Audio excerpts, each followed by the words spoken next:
number 2. So if your bowl's really dirty after like making a cake or something that's, you know, got a bit of colour or something in it, the best way to clean it is add a little bit of water, and you can also add a little bit of, you know, dishwasher soap if you want. Pop it back onto your base, and with your lid and your cup on as well, and then just turn the speed up just to as high as it goes.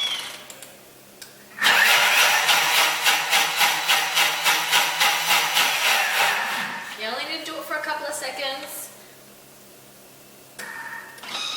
and that will make it so much easier to clean. That's pretty much all come off the lid and all off the sides. So you tip that out. And you can see there's still a little bit of residue in there. Sometimes you get a completely clean bowl from that. There's blue dye. I would do it again, like, or just rinse it again. Is that what you would do? Well, if it's something like just a little bit on the bowl, I'd just... Oh yeah, the brush, of course. That's my part. Yeah, so I would fill it up with water or use the brush in the sink. And this brush is really awesome. If you don't have one of these brushes, you need to get one.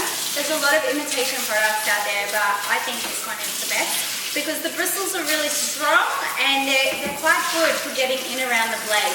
So good for getting some excess residue like we had in that bowl with the blue dye, but I use it for everything. No matter what I'm doing in the bowl, this tends to get it off pretty much 9 times out of 10.